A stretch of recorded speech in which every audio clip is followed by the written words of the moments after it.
in Jiu-Jitsu at the time, apart from ADCC, you couldn't really do heel hooks at any tournaments.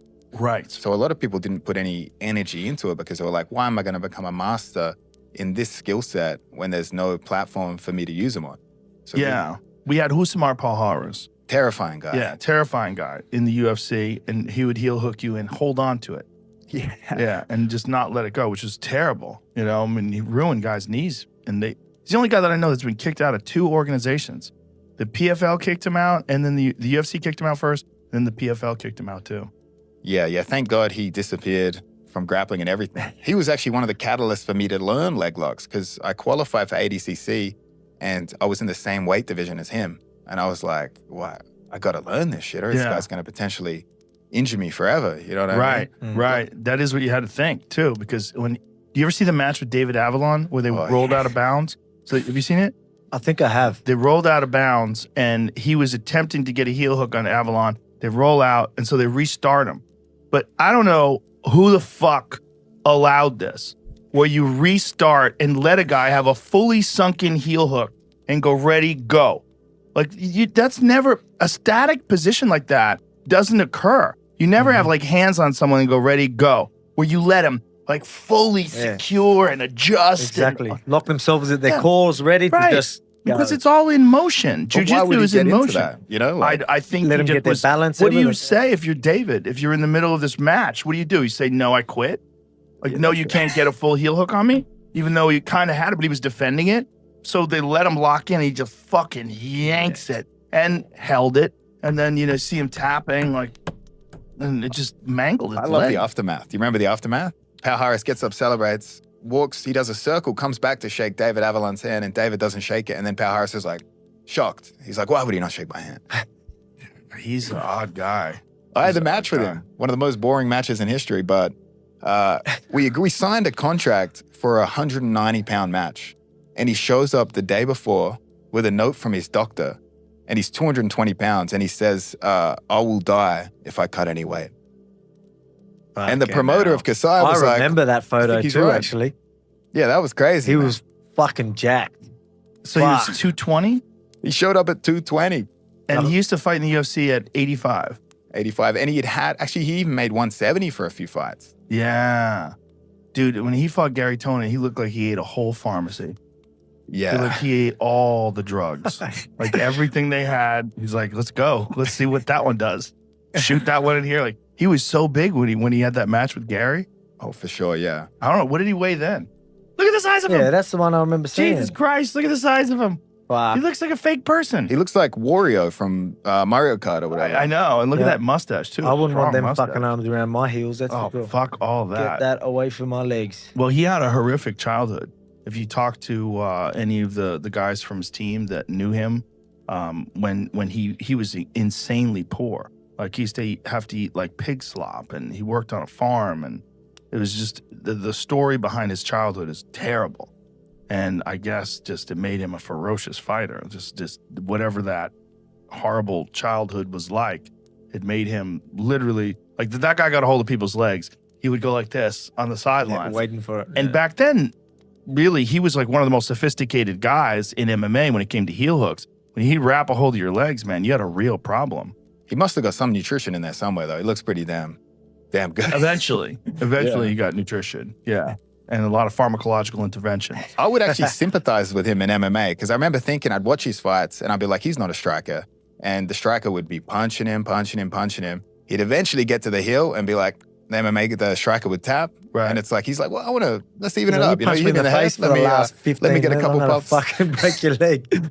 Yeah, but he even did it to Jake Shields. He poke fake in the eye before that as well. Oh, that's right. Jake was multiple so angry. Times, right? Yeah. Yeah. He poked him in the eye and then held a Kimura, right? Yeah, and Jake was actually out grappling him, and that's why he started resorting to cheating. He really takes advantage of the fact that people do perceive, like he's self-aware enough to know what you think of him. Like to know that you think he's a little slow. He takes advantage of that and skirts the rules a little bit. So I wouldn't say he's like a sophisticated guy per se, but he's self-aware enough to know what he can get away with in matches. That's interesting. When did you have a match with him? Was it before or after Gary had a match with him? After Gary. And Gary actually, in that match, Gary actually popped him pretty bad. Like he injured his legs pretty bad. So when we had the match and I came out with John Danaher, because I was like, well, I'm going to do the camp against the scariest leg lock in the world. I better have John in the corner. And I don't know if that triggered Palhares to not commit to anything. But what happened in the match was nothing was happening and he was stalling. So the referee started giving him penalties. But in my head, I'm like, this guy knows he's going to lose. He's taking penalties. Eventually, he's going to attack. Right. So I'm waiting. And then the time runs out. I'm like, what the fuck? This guy knew he was losing. He just didn't try to make up that ground. Maybe his legs were so fucked up from the Gary match that he just didn't want to risk it. I think that was definitely played a factor. It's such a weird injury, right? Because if you get your legs locked and you get like heel hooked or something like that, you're tearing your meniscus and that shit never gets better. Like Could it be an ego thing, or where he's like, oh, I can't get my legs out. I don't want a leg lock. Submit from a leg lock. But I'm just not going to go there. Just in case I get submitted. Maybe. Have you seen the Meow Brothers? Yes. What the fuck? Have you seen the clip of him with the toe hold? Well, I've seen the clip of him with a knee bar where his knee is like bent the other way. It's like whoever he's grappling with. Oh, Tyrotolo, yeah. Yes. Full on, like hips down, like the knee is like completely hyperextended, like many degrees the wrong direction. And you watch it and the guy never taps. Yeah, it's crazy as well because these guys, like obviously in MMA, you guys for the most part are making quite good money. But you'll see grappling tournaments all the time where, watch your guy let his leg break for no money. I'm like, what are you doing, bro? That's never going to be the same. What is the Meow Brothers deal? A lot of Brazilians just don't believe in leg locks. Like there's guys like Leandro, when I had a match with him, just completely let his leg snap because he was always said, I'm never going to tap to a lower body submission. So he just let you break his leg? Let me break his leg, yeah. I put him in a heel hook and he exploded the wrong way and kind of broke his own leg. And then he just shakes it out and keeps going. That happens all the time. It's honestly crazy how many people let things break in jiu-jitsu. Oh my God. Well, that's what I mean. Like they tell me like, nah, I ain't tapping to that. Yeah, No like way I'm Vinny. gonna do that. Yeah, Vinny Magalhães let you break his insane. leg. I watched that live and I was like, what is happening here? Because that was one of the ones where I was like, what's going on? You know, I was why- thinking the same thing. Yeah. I was like, are you sure you want to keep going? I was Because you like, felt his leg break. yeah, because I knew it. I knew I had done substantial damage, but I was like, does Vinny not know? Like, I was like, I feel like I should stop and tell him what's wrong. And again, Vinny did stop. He goes, I think you broke my leg. So I was like, well, I mean, you're going to keep going. I'm going to go straight back for that leg again.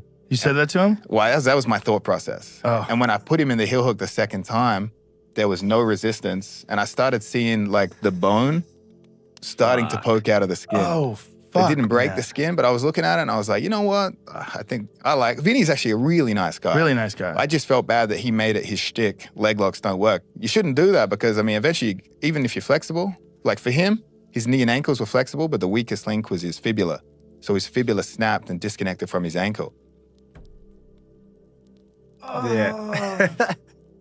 How is he now? Is he okay? He's fine, yeah. Surprisingly, I think the tib-fib breaks actually come back a little quicker than the knee, except for obviously the PTSD from looking at your broken leg. But at the time, when I spoke to Vinny after the match, he seemed like he was most worried about what his wife was going to say. That seemed like the priority number one for him. Why was he worried about what his wife was going to say? Because I think at the time, she didn't want him to go compete because it was during COVID and stuff. Oh, wow. And he was like, no, I got to do it. And then he went and he broke his leg and it's like, all these things at once, eh? But honestly, that's one of the craziest moments in grappling where I was just like, I was like, how much is Chael paying you? He's not paying me enough to fucking let my leg break. Like, what's going on behind the scenes there? That's just so nuts. Like some guys, it's just pride, I guess, huh? Yeah, I've got none of that. Hey, you get it? I'm tapping. You know what I mean? Good for you. Good for you. Like live to battle another day, man. Exactly For sure. right. This